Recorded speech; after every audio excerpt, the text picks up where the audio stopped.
beer and boxed wine at Iggy's, adjuncts rally for social justice, and President John J. Hurley becomes MAAC Commissioner. News team, assemble!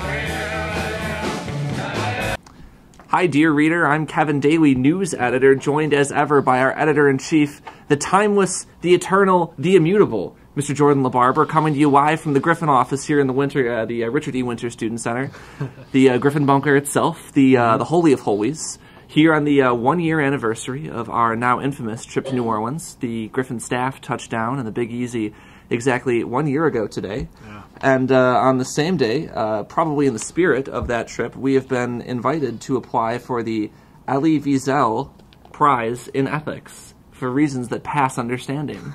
Yet here it is in my hand. We've got a substance-filled edition tomorrow. Big news of the day is that come January, Griffins will be able to buy beer and boxed wine at Iggy's. Yes, and Mike's. And Mike's Hard if ciders. Hard cider. Yeah. If you're into that sort of thing. Exactly. Do people still drink hard cider?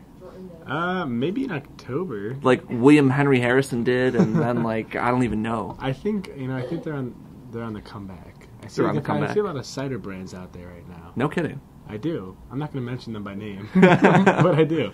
That's a hashtag fall thing. Yeah. Oh, absolutely. Wow. So, how long, Jordy? Because you've kind of been our point man on this story. How long has this been in the works? I recall a Griffin editorial from last year that supported something to this effect. But now it's it's tangible. It's a reality. Yeah, and crazy enough, they've been working on this since September, and it's been from what I understand, a 4-man student team with Dr. Terry Mangione and our dear friend Dr. Terry Mangione comprises of.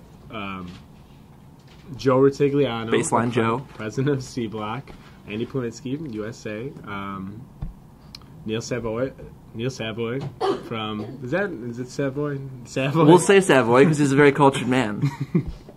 Neil Savoy from SPB, and John Soleil, president, and these 4 people have kept this under the rug since September. From your diligent Griffin editors. Yeah, I mean, really impressive, especially for USA. An organization that I know quite well and frankly does not keep secrets very well, but they kept this one. Well, they had it, they've been working on it, but this week they cleared the hurdles, legal stuff's worked out, and it's coming in January.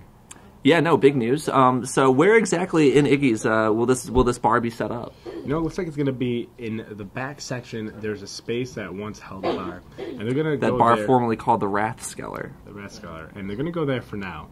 Now there could be possible future renovations, but they want to take a semester. They want to make sure it's working, not being abused, and they'll go from there. Well, the Rathskeller was actually the name of a beer hall in city halls around Germany, or guilds, important places of meeting, things like this, because Germans understand that we should get drunk before making important decisions. But we implore our dear readers not to ruin it for the rest of us, because this is, after all, just a pilot program. It will be available for some time, but this isn't permanent, isn't that right? Yeah, 1 semester trial. They want to make sure it's a 1 or 2 drink atmosphere. Go with a professor after class. Maybe you go watch a game, have a couple beers. Nothing like downtown, though. Keep that downtown.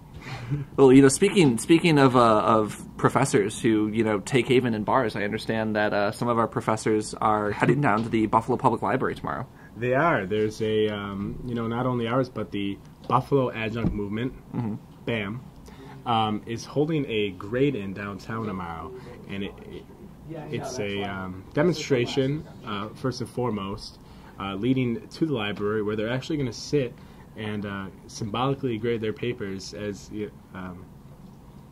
basically say, hey, we don't have the office space, we have to grade them here. So, yeah, well, what's inspired this discontent among the adjuncts? We've touched about it, I think, in a peripheral or a parenthetical way in our pages before, but, what grievances exactly are they bringing to the table? What do they want to call the public's attention to? Well, it's really a nationwide thing. Adjuncts are in higher demand as, colleges call upon them more. But we've certainly seen that at Canisius. Although the size of the adjunct faculty has shrunk quite significantly, about 19%, they are starting to teach classes more commonly. but they don't make even a living wage. I talked to one professor. She's got a doctorate. She has had it for 5 years. She still has to live at home because she works 5 classes between 2 schools. Takes a 3rd job doing archaeology at UB. Makes $20,000 a year. No kidding. And it's, I mean, it's not livable. So no, certainly not. Office hours they want. They have no benefits. It's just a whole slew of things. They just want, a little to go in their favor, I think. So who's organized this rally exactly? Well, from what I understand, Dr. Tanya Lockheed in the philosophy department is involved with BAM, but the Buffalo Adjunct movement is representative of all 3 schools, all these schools in Buffalo. Buff State, UB, Canisius, obviously being 3 of the big ones. And I guess they're all working in conjunction, and then in the future there might be more Canisius centralized events too.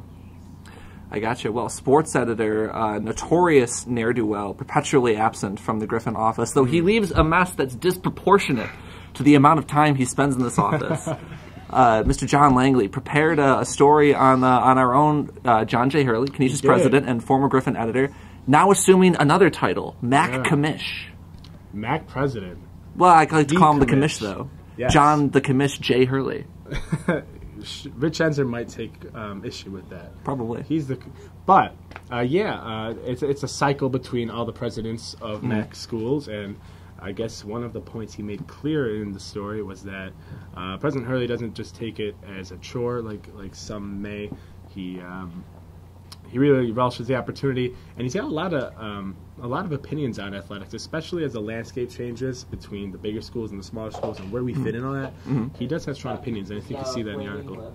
Yeah, President Hurley actually involved in the Griffin for a long time, a former editor-in-chief, got his start in the sports section, authored many of the On the Wings columns throughout the late 70s. So a guy who's been involved in MAAC sports intimately for, I think, almost 4 decades. Great men begin in sports, too, from what I understand. With great sweaters. I bought a sweater for like 5 of these. Wow. Sweater game strong among your Griffin editors this evening. Yeah. I think that's a good place to leave things off. Mm-hmm. Pick up the paper tomorrow. I'm Kevin Daly, joined by Jordan LaBarber. Happy fall. Happy fall.